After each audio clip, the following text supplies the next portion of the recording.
Welcome back to the 12-month video game repair challenge. This is episode 8. Let me go over the rules quickly and then I'll jump into the first repairs of the month. First off, no debt. I start with $0 and I need to repair and sell items that I already have to make enough money to buy new parts and new items to fix. The goal is $10,000 in sales by the time I'm done too. Number 2 is I have a maximum of 7 hours a week to do any testing and repairs. Number 3 is there's no cost for supplies and tools I already own. And number 4 is to share everything. One summary video each month until the 12 months are done. Now on to the fixes. First up are some continuations from last month. I got in some different cap kits to refurbish the disk drives on the original Xboxes that are just sitting disassembled on my table. I'm hoping to get some of these fixed up and I'm crossing my fingers that I don't have any laser issues, but I'm sure some of them still will. I basically picked up one of every kit, and when I run into those again, I'll swap them out so I can do a full video about the replacements for each brand. But for now, I'm going to be working on the Philips drives I have first. The teardowns for these aren't too difficult. It's basically the same as opening them up to replace the drive band or clean the laser eye. You just remove the circuit board from the bottom instead. The screws on the bottom are a smaller T6 size and come out easily. The ribbon cables and the connector for the power were surprisingly easy to pop off as well. I was honestly expecting it to be much harder to disassemble, but now that we get a good look at it, the tricky part comes into play. These caps are very close together and are a specific size for a reason. The new caps in these kits are not the exact matches based on that size, but they're pretty close. So we'll need to do some modifications during install just to make sure everything fits properly. Thankfully, a majority of the caps fit flush into place, and this became a simple process of removing the old, cleaning the area, and installing the new. There are two though that I didn't like how they fit in, so I changed their orientation a bit. I bent the legs on these and installed them at an angle. Once these were soldered down, they were solid, and they looked a lot better than having a bunch of different height caps in one location too. But on to some testing. Well, testing the first Philips and nothing. Must be the laser issue. Alright, testing the second Philips one with the new drive caps. That is much cleaner, and yeah, didn't work again. Now, I didn't even think about testing or adjusting the laser pots for the new caps until much later, and that's something I'll try next month to see if I can get these still to work. For now, they'll go back to my graveyard. I did attempt to replace the caps on one of the other Samsung drives, but that turned out to be a very rough process. Disassembly from the bottom of the drive wasn't bad. Just a few ribbon cables and the board popped right out. No screws holding it in place either, which is really nice. But removing the old caps? Now, this is where the problems lie. So I'm removing the capacitors from this Samsung board here, and almost every single one of the pads on the back ripped off, just like this, and the surface mounted ones tore off in multiple locations. Right here, here, here, here. That one's messed up, this one's messed up, that one's messed up. These are messed up. I don't know if these are prone to losing traces, but man, I could barely heat some of these joints and they would just fall apart on me. Maybe this is the real reason why this drive isn't working, but I tried out another Samsung board and the exact same thing happened again. I would like to believe that I have some soldering skills, but these just made me feel like a complete novice. So I shelved these for now, and I'll circle back at some point to see if they can still be fixed in the future. I figured I'd do some easy wins next and moved on to a few Xbox 360 controller repairs I had left. Most of these just required some deep cleaning. They were very dirty inside and out, and I went one by one and cleaned each of them up. This white one had some really bad sticks too, so I got those swapped out with some replacements and it was working great afterwards. The only controller I couldn't get fully working was one of the original black ones with the gray thumbsticks. I was able to address several of the issues from just cleaning it alone, but the start button just wouldn't function. I don't see any other issues on the board, so it could be a problem with the button membrane, but I'll hold it for spare parts just in case. Since I'm working on Xbox stuff, I might as well just keep continuing on that. I have very few original systems left to fix, so I'm going to dig into only one this month that has a red ring issue. Alright, orange and red flashing. Typically that means that there's a big hardware failure in here, so let's open it up and find out if we can identify it. Alright, I just cracked this one open and the caps look pretty good. These don't really have any issues. I don't notice any bulging, any problems, nothing like that. And even the clock cap over here, since this is a 1.6, it's in pretty good shape. There's no issues with it whatsoever, so I might need to look at the bottom of this or potentially investigate the power supply at some point here, because I'm not noticing any major issues from opening this thing. Alright, so I tested the bottom. I didn't see any problems with the traces that are along this edge here. Nothing there. The RAM on the back has a couple little bubbles in it, but I didn't notice anything terrible. And I tested it, no issues there. This RAM looks okay, so I'm gonna plug it back in after just doing a little cleaning and see what happens when I don't plug in the hard drive and the disk drive and see if it flashes something different. Then I'll probably test the disk drive separately in a different console just to see if that's still working, so maybe I can use that if this one isn't working. But everything that I've looked up so far shows that this is potentially a RAM issue, not necessarily a general hardware issue. So we'll see. All right, let's see what happens here. Oh, what? Look at this. All right, so it's booting. So maybe there's an issue with the hard drive or something then? I have no idea. I'll need to look this up a little bit further. I'm just seeing if it red rings out here, because it should, considering nothing is loaded, or nothing is plugged in, I should say.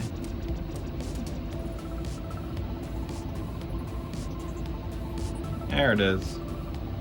Yeah. Error 7. Alright, so I connected up the hard drive and put in the old disk drive, and it started. I don't know what's happening. Okay, now it's running Halo, no problem. So I'm cautiously optimistic about this one, but I feel like it needs to be tested a little bit more to make sure that it's not going to fail again. So maybe I'll just turn it on and off randomly for the next week and see what happens, but this one might be fixed. I don't know. Maybe just a little bit of cleaning did it. And before checking back on that, I'd like to send a big thank you to PCBWay for sponsoring today's video. PCBWay.com is a printed circuit board manufacturer that provides a wide variety of options for prototyping and assembly. PCBWay's 10th anniversary celebration has begun and is continuing throughout August. By logging in, you'll get access to exclusive coupons and badges, participate in the lucky draw where you can win a bunch of cool gadgets, and even mark your location on the global map. Be sure to check out PCBWay.com for all the details. Now back to the fixes. Alright, it's been a few days. I left this sit for a while, haven't plugged it in. It is still unplugged right now, so I'm going to plug it in and see if it does the same thing. And it does. And what I thought might happen did again. Maybe this is a capacitor issue since it was working when it was warmed up. I'm not 100% sure, but at least you get to see a variety of my failures this month. The bonus here is that I know that the disk drive is still working though. But the next fix was the complete opposite of failure, and I was very impressed when it was done. Time to revisit this Game Gear with a bad screen from a few months ago. It has new caps installed, but it has lost a bunch of pixels and just looks terrible now. So I'm going to install that bend screen that I picked up a few months ago to get it looking great again. It feels weird removing all these parts, but at least it's not working. I think I would have a hard time removing them if they were working properly though. But the bulb, the outer housing, and a few other parts need to be removed in order to fit the new screen into place. I tinned up the pins on the bottom of the board too, since they were looking a little bit shabby. I also need to install a ribbon cable on one end anyway, so it's going to have to be done. I also pre-tinned the ribbon cable parts as well, even though I did tin the wrong side of the main cable at first. But it worked out fine in the end and still held itself in place nicely after heating it in. There's a single pin to solder in place coming off of the ribbon cable, and getting that one soldered first really helped center the lower pins and got them all lined up nicely. I used some extra flux and quickly went down the lower pin row and all of them soldered in perfectly. The hardest part of this entire install was getting the screen centered and putting the screws into the 3D printed bracket. Some of the screws went in easily, but there were a few of the others that needed some persuasion. Once those were finally in though, the other cables soldered in without any issues. I added some Kapton tape to hold everything down and to prevent any movement, and tried it out before replacing the front screen protector. It looks so good in comparison. This Bruce Lee game isn't a good example though. Let me get the front glass on and I'll show you with Sonic instead.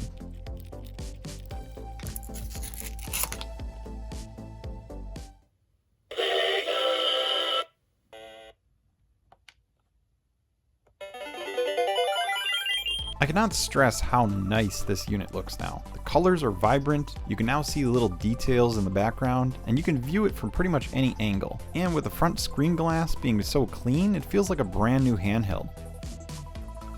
You may have noticed in the beginning that the screen appears a bit off when it shows the Sega logo. This can be adjusted with the scaling options by holding down the start button. You can even add scan lines if you want, but the current look was my favorite by far. This has to be one of my favorite upgrades to date, and I may even need to build one of these for myself in the future. Maybe that'll be a future video, but I loved how this one turned out. Let me know what you think in the comments down below. And while we're on the topic of handhelds, I might as well finish up the last 2 Game Boy Colors I have in my bin. I used to buy and fix a lot of Game Boy Colors a few years ago, and these are the leftovers from my last purchase of about 50 units for repair. These were by far some of the worst ones in that batch, and I just never got around to working on them. So that changes today. This first one has a bunch of different issues, like the screen won't turn on, some really bad battery corrosion, and no sound on it at all, even if you plug in the headphones. Never mind the case and the label issues either, since both of these units are really heavily sun faded.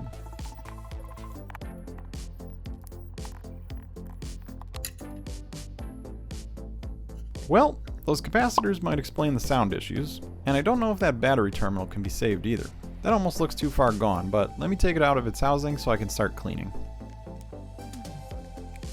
I just cut off the caps right away since these will need to be replaced regardless, and it makes cleaning a bit easier too. While I'm taking out these caps and doing some cleaning, I figured oh, that just fell right off. I guess that will need to be replaced as well. Anyway, I figured I would ask you, the audience, what you would like to see in the future. A few weeks ago, I released a refurbishment video about Space Invaders handheld clone. If you haven't seen it, you should check it out and let me know what you think. But I really enjoyed making that video and figured I would make more of those in the future. I could even make a separate, more in-depth video about refurbishing these Game Boy Colors too. I typically just share the highlights on my monthly episodes, and if you'd prefer a more in-depth look at these specifically, let me know. I'd appreciate the feedback.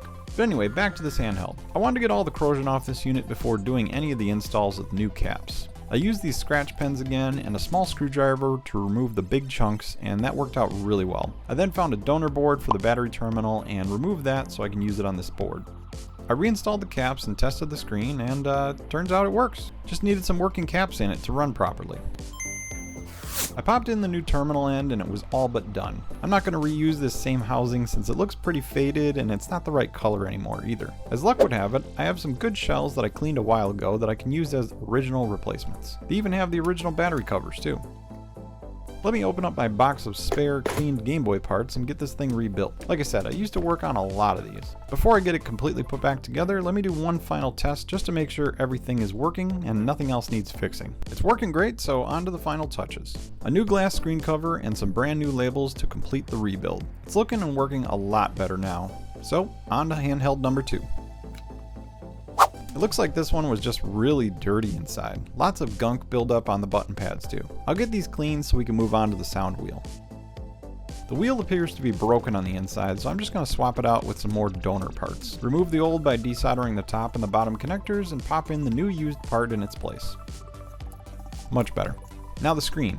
In the essence of time, I'm going to use the screen that I fixed a while ago. You can check out how I did it in this video about screen burns. It's a fairly common problem though, and even though it takes a while, the screen burns most often can be fixed. But it's working great, and since this board is nice and clean, I'm going to use this last complete used shell that was cleaned a while ago as a replacement. This is one of the clear versions, and I think the board and the screen being so clean will be a perfect match for it too. And I was right, it looks great. And the new screen protector really makes it pop. These two are officially done, so moving on to some more cleaning. Alright, I've been putting these off for a long time. This is stuff from a barn that was just really nasty. I didn't even bother testing some of this stuff just because it looked so bad on the outside. This one actually still has its jumper pack, which is fabulous. But just look at the level of dirt on this thing. Like, just nasty. Even in here, I'll show you up on the bench eventually, but I'm gonna test these. This is the other one. I'm gonna test both of them. This one, the reset is stuck in there, just jammed. This one, the reset is stuck in and jammed. So I'm gonna turn them on, see if they turn on, and hopefully I'll just dismantle them and it just needs a good cleaning, but we'll see. All right, first one. Oh, hey, it turns on, so that's a good sign. Hopefully I can get the reset button popped up. And this one also turns on, so that's a good sign. And maybe it doesn't turn off. There we go. These are some super nasty dirt and spiderweb filled consoles, so I have a lot of cleaning ahead of me. and they may not even work. Fingers crossed though. I started by checking out how bad the insides were, and I was surprised. I thought for sure these would be way worse or even have bugs in them. But even though the insides weren't good, the outsides were really way worse. I put the housing pieces off to the side so I can focus on cleaning the guts of this first console. Lots of Q-tips, paper towel, and alcohol later, this first console is looking way better. But why all of the extra screws, Nintendo? If the first one is bad, this one has to be worse, right? Well, not really. It was just more of the same. I did the same process of completely disassembling and cleaning the insides, and once it was all back together, it looked how I would imagine it should. Now to take apart the last few pieces of the housing, because these are getting a deep clean outside. I don't want these screws or the springs to be in the water and get rusty, so I'm going to remove them beforehand.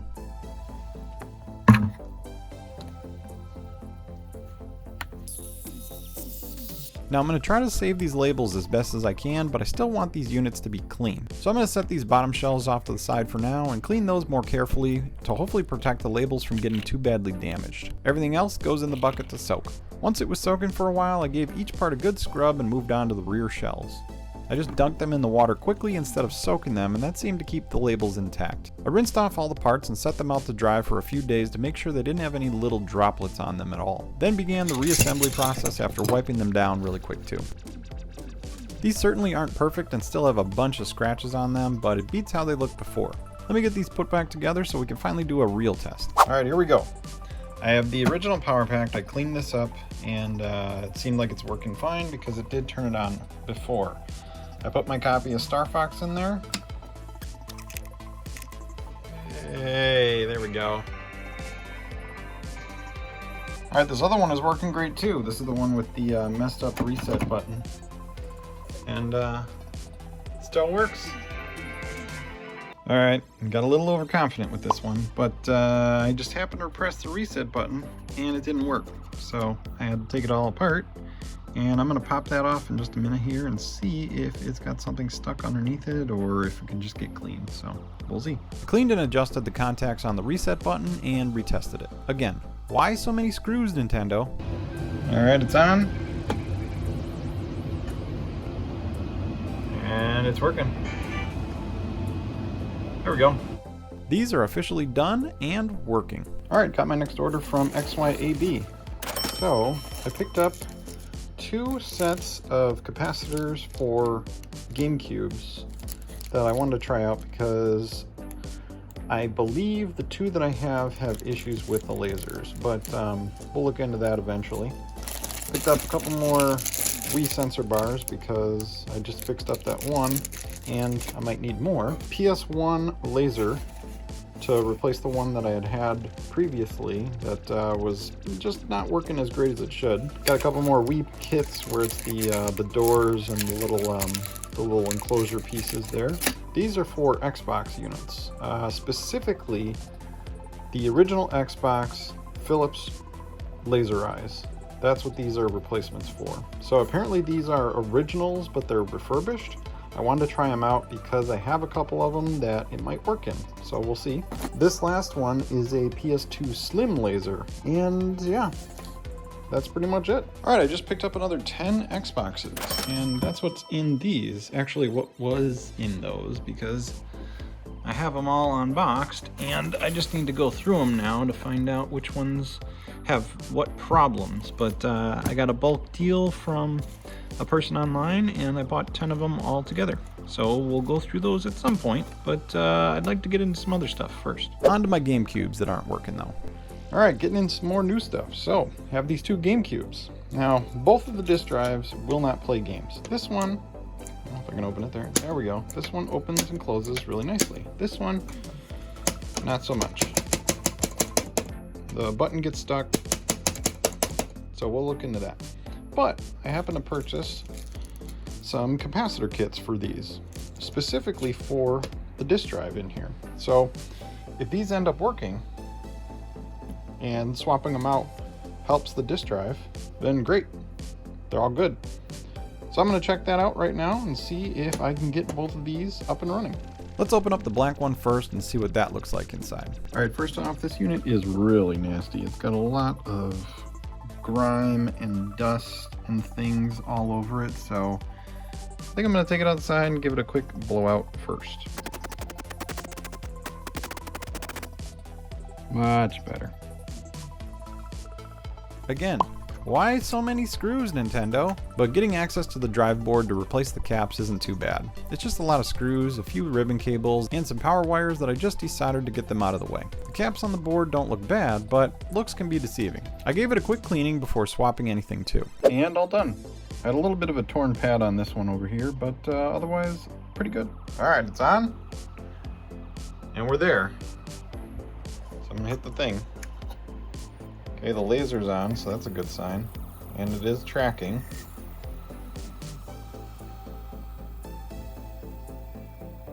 Yay, look at that. Excellent. Now that I know that the system is working, I figured I should swap out the clock battery too. This one has long since died, and I have extra batteries for doing Nintendo cartridges, so I might as well put them to good use. On to the next one. Well, I got another one that's nice and dirty, so I'm gonna go outside, blow this one out as well. This purple one was just as dirty as the last one, but it cleaned up nicely. I swapped out all the caps and reassembled it for testing. I'll get to that lid not closing afterwards. Alright, here we go. Second one. Laser turns on. Oh, interesting. Looks like it's trying to move, but it can't. Okay, that might be a different issue then. It wasn't working, but after looking into it some more, everyone recommended checking the laser pot settings first, which I always forget about for some reason. Alright, so I figured I should probably test the potentiometer here, and let's see what it comes up with. Oh, look at that. It's a little high. So I'm going to turn that down a little bit because from what I've seen online for research, it should be around 180 to 220 roughly. So let me see if I can tweak this. Yep, need to go a lot more. That could explain why this isn't really functioning very well. Something I completely forgot to check when I was putting this back together. Alright, we're getting there.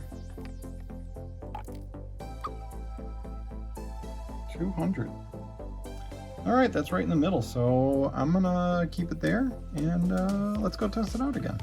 Alright, we got it turned on. Let me throw the disc in, and let's see if it spins. Yes! Okay, this is a really good sign. Will it play? Yes! Fabulous!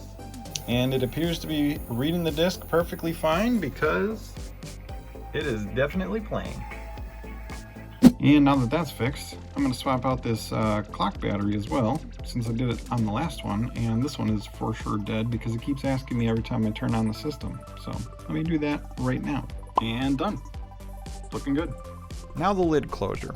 The open button moves freely inside by itself, but the mechanism doesn't allow it to. So I tried the simplest solution I could think of to adjust it. Bend the spring in the opposite direction so it gives it more tension in its closed position. It's not a perfect solution, but it is now working 95% of the time instead of failing 100% of the time. So I'd call that a win. It's nice getting these things done. Let's move on to some more long-term storage items, like these PS1s I have. Other than cleaning this one and checking for bad caps, I don't know if these are prone to any other larger issues. I'm going to clean it inside and retest it though. I retested it off camera and it still wasn't working. So I'm going to swap out the laser assembly and hopefully that'll get this one working. By the way, this is probably the easiest swap of a laser ever. Everything is plug and play, so you could just pop out the old, pop in the new, and test it. Very simple.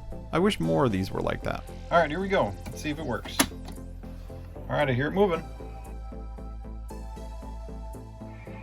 Yeah, there we go. Nice. Another one fixed. Well, I might as well just do another easy one. This one's missing its spindle and has a little rattle inside the case too. I wonder what that could be. But if you remember, I have another broken unit that I couldn't get to work from earlier in the year. Let me just pop out the spindle on that one and swap it into this one. I'll go and test that in a bit, but I have a feeling it will be working. Okay, this has to be one of the easiest fixes I've ever done. It's working perfectly. And all it needed was just a new spindle. First thing I noticed when opening up this one was it had some really bad corrosion on the board pins and on this cable too. That's also why it's so hard to remove. But what's even better is the corrosion is so bad that I just removed the power connector for the laser right off the board. Great. Well, at least it makes it easier to clean now, I think, maybe. Well, the pins on the laser are clean now, even though I'm kind of doubting it's going to be working. And you can definitely tell this had something spill inside of it now. I'm going to attempt to clean everything and get that power connector soldered back into place too. Hopefully a good cleaning and a better connection will get it working again.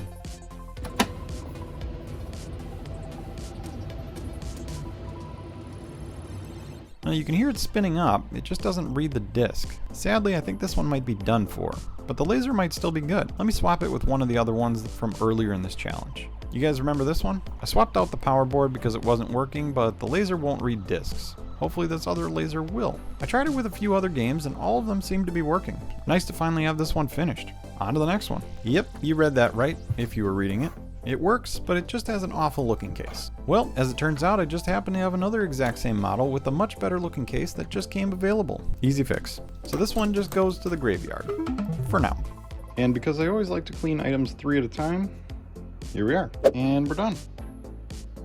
Next up, an original PS1 with the AV ports in the back that won't port out any sound or display to a TV. I'm going to give it a good cleaning inside and check a few connections. And yes, I did test it with both the standard PlayStation AV cables and the plain RCA cables too. Nothing happened in both situations. Alright, I got this board a little bit cleaner. It's not perfectly clean, but it's better than it was. So I was doing some thinking of what would cause no output on the video or audio, just a black screen. First thing came to mind is this BIOS chip, which is, I believe, what this one is. If nothing is computing going through the BIOS, maybe that could cause it to not work at all. And then I was doing some looking up of these chips, and I guess this one here, video encoder. Now I'm going to reheat this one and see if that causes a improvement. All right, let's try it out. Nothing. Oh.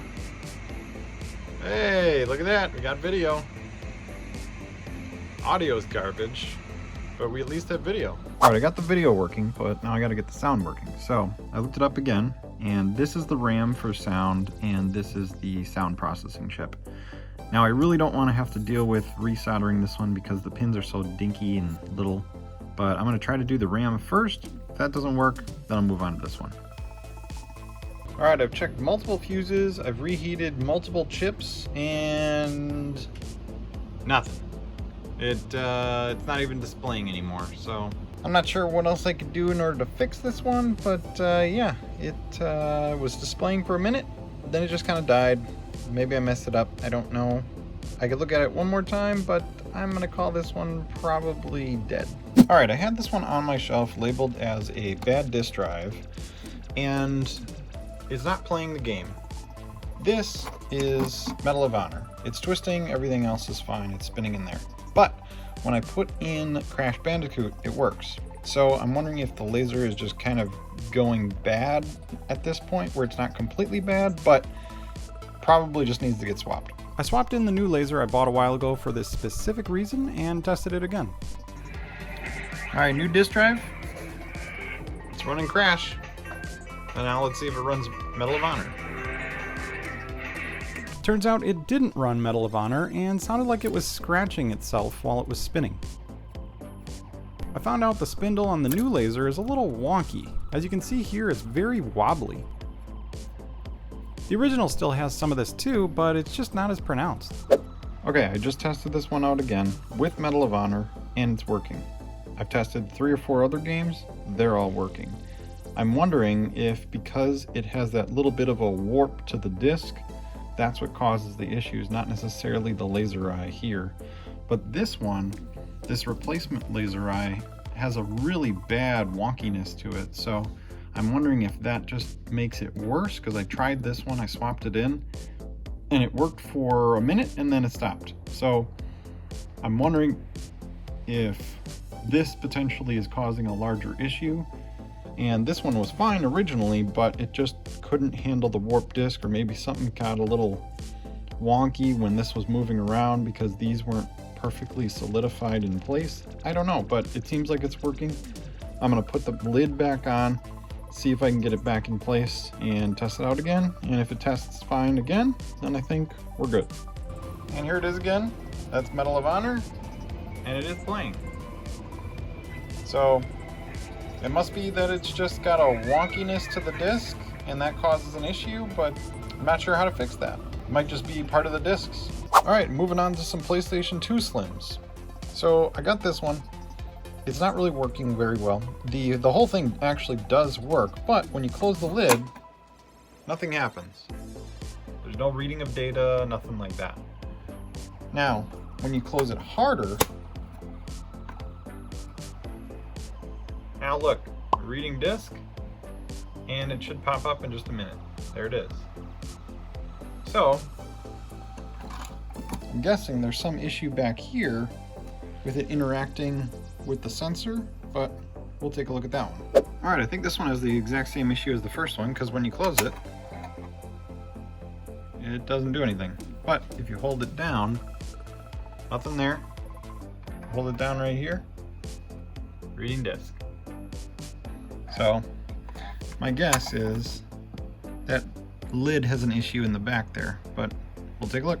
This is a very common issue among PS2 Slims, and I think one reason for that is it has two lid sensors. These can get dirty and not operate correctly, especially the one in the back. So instead of cleaning that one, I'm going to remove it all together and bridge it out. Then the unit always thinks that the lid is closed, but let me show you how it works. Alright, this is the first unit. I'm going to press both of those switches, get this thing moving, and hopefully it will start up. Apparently not. Alright, I tried a different game and it says the disc cannot be read, so this might be a twofold problem. Alright, trying it again on a different version. On the other one that has the lid issues. This one looks like it's spinning pretty good. And it popped up. Yeah. This one's starting up, no problem. No issues whatsoever. So this one definitely is one of the sensors causing an issue. I took off the top of the switch and heated it up enough to remove it from the board. It's real tight, but you don't even need to remove it from the housing to do this. I've seen people online add a big blob of solder to all four of these pads to get them to connect, but it just doesn't look good to me. So I'm going to use a cut-off component leg and bridge the connections between both pads that way instead. I think it looks way better in the end, and I know these are attached well too. Alright, I put the lid back on, and it should spin up without any issues. Yep, it's definitely spinning. And there we go. Alright, this is the second console. I removed that little switch in the back already and soldered in those couple lines. I'm going to clean up the laser eye and just kind of generally wipe down everything, make sure it's all clean, and then test it out again. Hopefully that will fix it, but we'll see. Alright, let's see if it turns on. A lot easier to hold it this way instead of having my hand cramped across the top. Nope. Alright, gotta be a laser issue. So I bought a replacement on XYAB and swapped it out. I've never swapped a laser on a Slim before, but it was a pretty easy process. I took the whole assembly out to swap it, but I found out afterwards you really don't even need to go that far with it. You can pretty much just swap it in place. It's just a matter of undoing a few screws and replacing them with the new laser in its spot. But the most important part of this install is desoldering the large solder blob from the side of the new laser. This solder is only there as anti-static protection during shipping. If you don't remove this before popping it in place, it will not work. But after that was quickly removed, I reassembled it in reverse order and went to test it out. Alright, brand new laser. Let's try it out.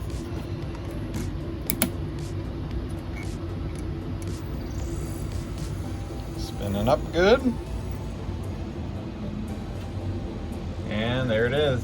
And thankfully it is now working again. On to the last PS2 Slim I have. Alright, this one's fun when you turn it on. You hit this, and this is all you hear. So, that's great. Just by smelling this one, I had a sneaking suspicion that there was something very wrong with it. And I was right. Roaches. Ugh. I don't do well with bugs being inside of systems, and even though these are long dead and have turned into a mass of broken legs and crushed bodies, it still grosses me out. But I guess the lid isn't too bad. Only a few leftover parts, so I'm gonna dig deeper and see if I can find the problem.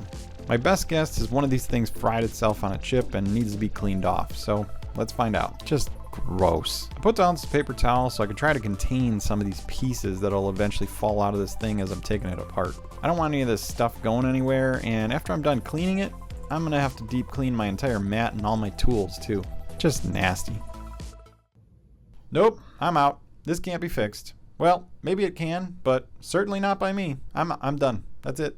Excuse me while I go double bag this system and throw it in the trash. Then I might even proceed to burn down my house just to make sure it's clean. Stuff like this should be cleansed with fire. That would just be irresponsible.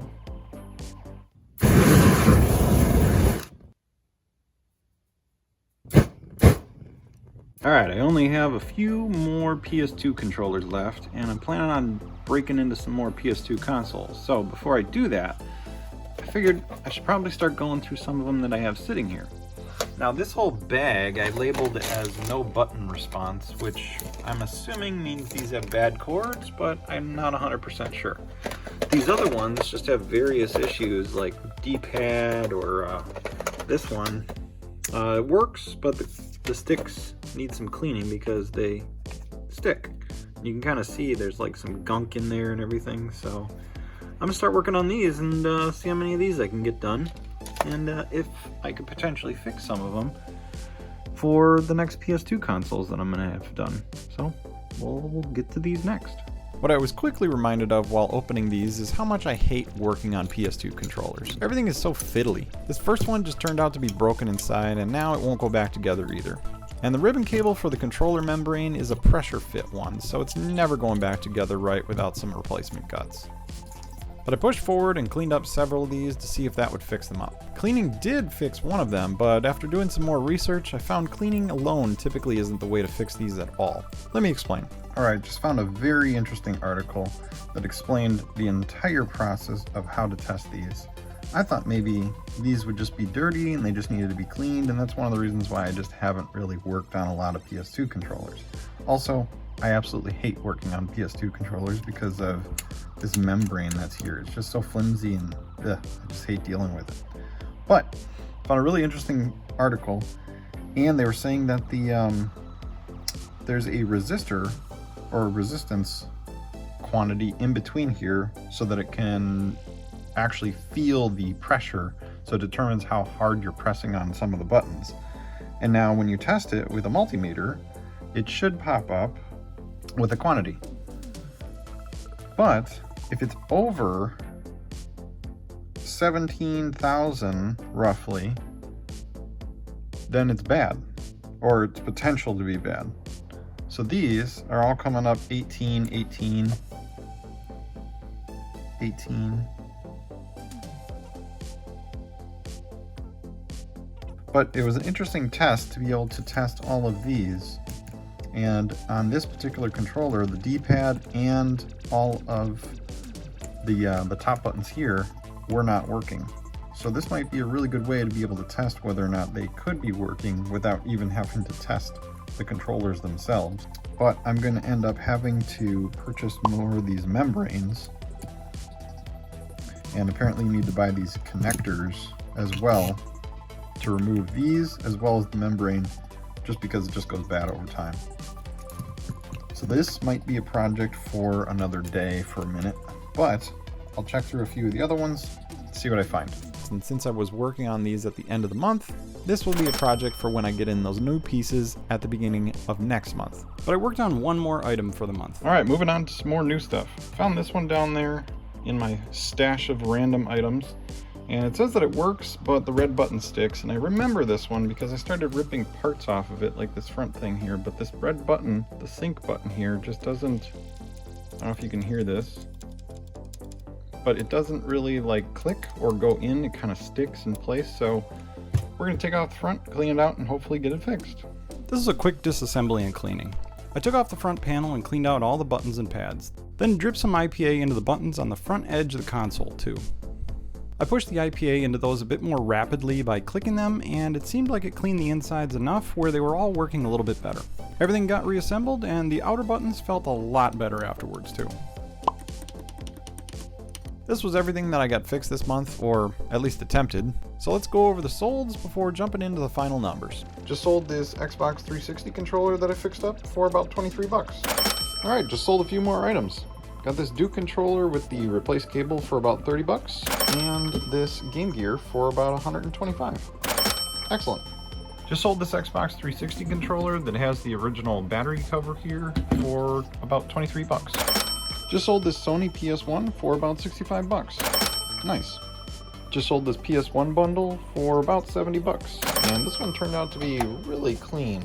I ended up getting it pretty nice, but great. Another item gone. Just sold this clear Game Boy Color for about 85 bucks. Just sold this PS2 Slim with the mechanism that I removed for the lid for about 100 bucks.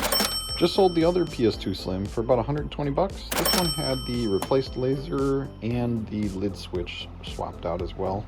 But I put a bundle together and it sold pretty quick. Great. I'm happy I got a large variety of stuff fixed up this month and even went over some of the work hours slightly too. But I didn't sell nearly as much this month, which is fine since I still have a few months left to go. I'm thinking I could still pull it off, but the summer slowdown and back to school time is a thing, and both of those combined will slow down sales. Well, I guess we'll see what happens next month. Thanks for watching, and I'll see you then.